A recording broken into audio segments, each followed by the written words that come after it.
नमस्कार विद्यार्थी मित्रांनो, जोशना पवार या यूट्यूब चॅनलमध्ये आपल्या सर्वांचे मनापासून स्वागत आहे।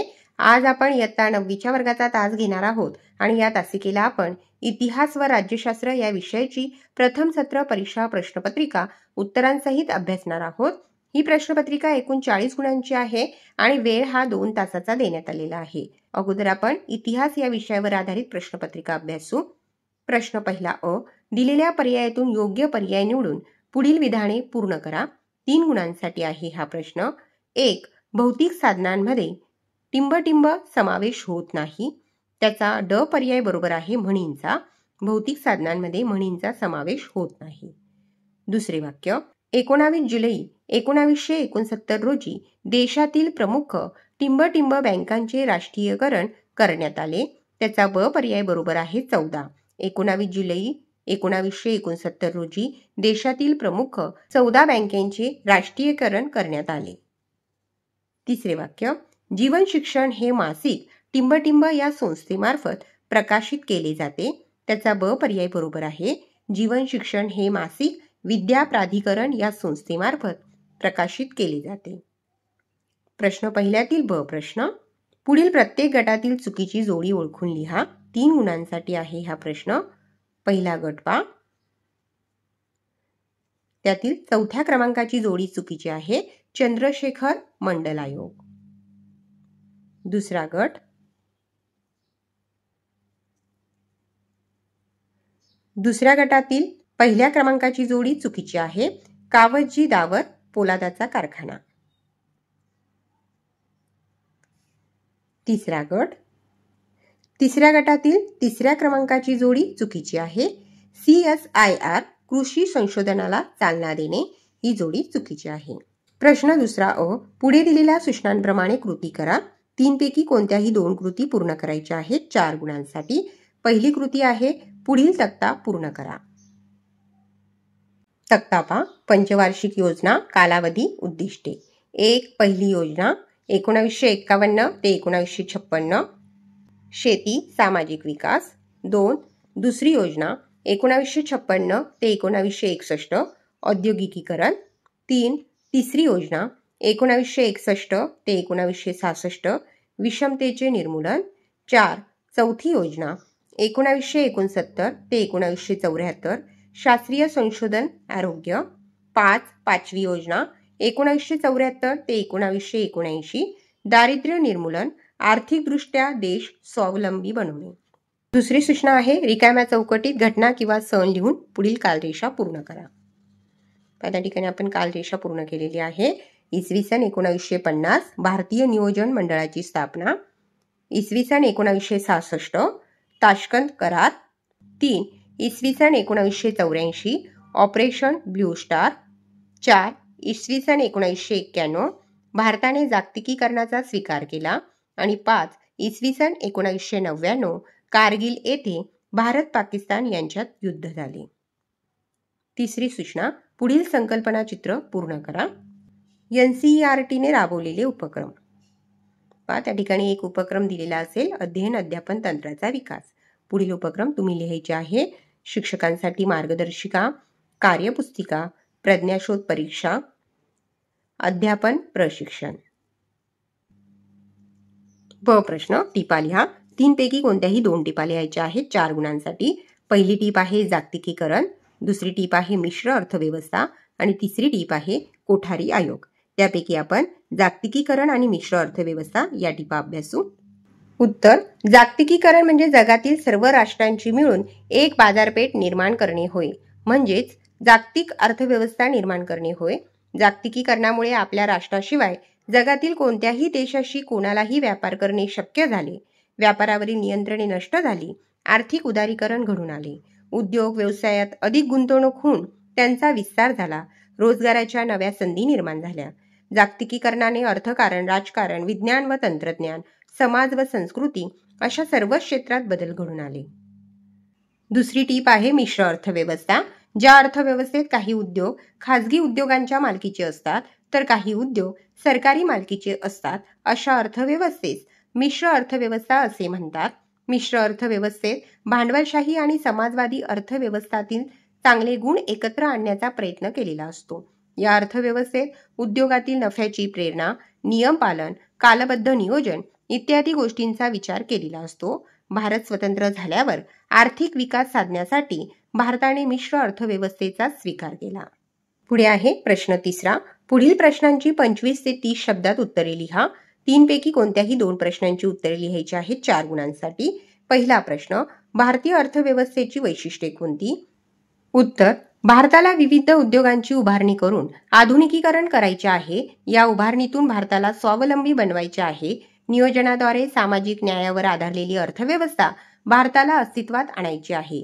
या नियोजनासाठी भारताने योजना आयोग स्थापन करून पंचवार्षिक योजनेचा स्वीकार केला. अशा रीतीने अर्थव्यवस्थेचे आधुनिकीकरण, आर्थिक स्वावलंबन, सामाजिक न्याय आणि समाजवादी समाजरचना ही भारताच्या अर्थव्यवस्थेची वैशिष्ट्ये आहेत. दुसरा प्रश्न, जमातवाद नष्ट करण्यासाठी काय केले पाहिजे? उत्तर, भिन्न धर्मीय लोकात आपण मिसळले पाहिजे. परस्परांच्या सण उत्सवात सहभागी झाले पाहिजे. एकमेकांच्या चालीरीती, सद्विचार एकमेकांनी स्वीकारले पाहिजेत. परस्परांबद्दल आदरभाव बाळगला पाहिजे. एकमेकांच्या सामाजिक व आर्थिक प्रश्नांकडे तर्कशुद्ध पद्धतीने पाहता आले पाहिजे. त्यासाठी आपल्या धर्माचा अतिरेकी अभिमान सोडायला हवा. आणि तिसरा प्रश्न आहे, 8व्या पंचवार्षिक योजनेत कोणते कार्यक्रम सुरू करण्यात आले? 3 पैकी कोणत्याही 2 प्रश्नांची उत्तरे लिहायची आहेत. प्रश्न 4, पुढील विधाने सकारण स्पष्ट करा. 3 पैकी कोणत्याही 2 विधानांचे सकारण लिहायचे आहे 4 गुणांसाठी. पहिले विधान आहे, आधुनिक भारताचा इतिहास लिहिण्यासाठी दृकश्राव्य माध्यमे महत्वाची असतात. उत्तर, दूरदर्शन, चित्रपट, आंतरजाल, माहितीपट इत्यादींना दृकश्राव्य साधने असे म्हणतात. अशा साधनांमुळे चालू असणाऱ्या घटनांचे चित्रीकरण करण्यात येते. राजकारण, समाजकारण, कला, क्रीडा, महोत्सव, ऐतिहासिक वास्तू या सर्वांचे चित्रीकरण झाल्याने त्या घटना आपल्याला पुन्हा पुन्हा पाहता व ऐकता येतात. वृत्तपट व अनुभवपट यामुळे इतिहास पुन्हा जिवंत होतो व तो इतिहास लेखनाला उपयुक्त ठरतो. दुसरे विधान आहे, मुंबईतील गिरणी कामगार संपावर गेले. उत्तर, काही उद्योगात कामगारांचे पगार, बोनस व इतर सुविधा जास्त असल्याने गिरणी कामगारात असंतोष वाढत होता. 1981च्या दिवाळीत कामगारांना 20% बोनसची अपेक्षा होती. कामगारांचे प्रतिनिधित्व करणाऱ्या राष्ट्रीय मिल मजदूर संघाने मालक वर्गाशी वाटाघाटी करून कामगारांना विश्वासात न घेता 8% ते 17% रकमेवर तोडजोड केली. बोनसमधील ही कपात अनेकांना आवडली नाही. त्यामुळे मोठा असंतोष निर्माण झाला. आणि तिसरे विधान आहे, भारतात नियोजन आयोग निर्माण करण्यात आला. 3 पैकी कोणत्याही 2 विधानांचे सकारण स्पष्ट करायचे होते. आपण पहिल्या आणि दुसऱ्या विधानाचे सकारण स्पष्ट केलेले आहे. प्रश्न 5, पुढील प्रश्नांची सविस्तर उत्तरे लिहा. 3 पैकी कोणत्याही 2 प्रश्नांची उत्तरे लिहायची आहेत 6 गुणांसाठी. म्हणजे प्रत्येक प्रश्नाच्या उत्तराला या ठिकाणी 3 गुण मिळतील. पहिला प्रश्न आहे, वृत्तपत्रांचे महत्त्व स्पष्ट करा. उत्तर, उदारीकरणाचा स्वीकार आणि आंतरजालाचा सार्वत्रिक प्रसार होण्याच्या काळातही वृत्तपत्रासारख्या छापील प्रसार माध्यमाचे महत्त्व कायम आहेच. वृत्तपत्रे ही राष्ट्रीय आणि आंतरराष्ट्रीय घडामोडींवर आणि राजकारणावर प्रकाश टाकतात. कला, क्रीडा, सांस्कृतिक व सामाजिक घटना अशा मानवी जीवनाशी संबंधित असणाऱ्या गोष्टींवर चर्चा करतात. वृत्तपत्रे विविध माहितींवर व घटनांवर प्रादेशिक पुरवण्या काढतात. वर्ष अखेरीस काही वृत्तपत्रे वर्षभरातील प्रमुख घटनांचा आढावा घेतात. ही सर्व माहिती लिखित पुरावा म्हणून इतिहास अभ्यासकाला उपयुक्त ठरते. दुसरा प्रश्न, खडू फळा ऑपरेशन ब्लॅकबोर्ड या योजनेत सुरुवातीला कोणत्या उपक्रमांचा समावेश होतो? उत्तर, 1988 मध्ये केंद्र शासनाने सुरू केलेल्या खडू फळा ऑपरेशन ब्लॅकबोर्ड या योजनेत पुढील उपक्रमांचा समावेश होतो. प्राथमिक शाळांचा दर्जा सुधारणे, फळा, नकाशा, प्रयोगशाळा, ग्रंथालय, मैदान अशा किमान शैक्षणिक गरजांची पूर्तता करणे, सुयोग्य अशा किमान 2 वर्गखोल्या व स्वच्छतागृह बांधण्यासाठी निधी देणे, 2 शिक्षकांपैकी एका स्त्री शिक्षिकेची नियुक्ती करणे. तिसरा प्रश्न, भारताच्या वैद्यकीय क्षेत्रातील प्रगती विविध उदाहरणांच्या साहाय्याने स्पष्ट करा. 3 पैकी आपण पहिल्या आणि दुसऱ्या प्रश्नाचे उत्तर अभ्यासलेले आहे. आता राज्यशास्त्र या विषयावर आधारित प्रश्नपत्रिका. प्रश्न 6, दिलेल्या पर्यायातून योग्य पर्यायाची निवड करून पुढील विधाने पुन्हा लिहा. 2 गुणांसाठी आहे हा प्रश्न. पहिले विधान, भारताच्या परराष्ट्र धोरणात प्रामुख्याने अलिप्ततावाद ही बाब महत्वाची आहे. क पर्याय बरोबर आहे. आपण उत्तरांसहित वाचत आहोत. दुसरे विधान, भारताचे राष्ट्रपती हे सर्व संरक्षण दलाचे सरसेनापती असतात. ब पर्याय बरोबर आहे. प्रश्न 7वा, पुढील विधाने चूक की बरोबर ते सकारण स्पष्ट करा. 3 पैकी कोणत्याही 2 विधानांचे सकारण स्पष्ट करायचे आहे 4 गुणांसाठी. पहिले विधान, शीतयुद्धामुळे जगाचे एक ध्रुवीकरण झाले.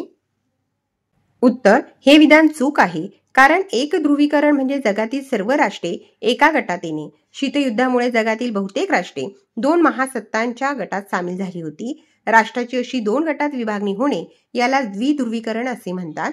म्हणून शीतयुद्धामुळे जगाचे एक ध्रुवीकरण नव्हे तर द्विध्रुवीकरण झाले.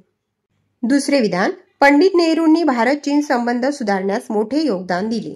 उत्तर, हे विधान बरोबर आहे, कारण कम्युनिस्ट चीनला युएनचे सदस्यत्व देण्यात यावे अशी मागणी करणाऱ्या देशात भारत आघाडीवर होता.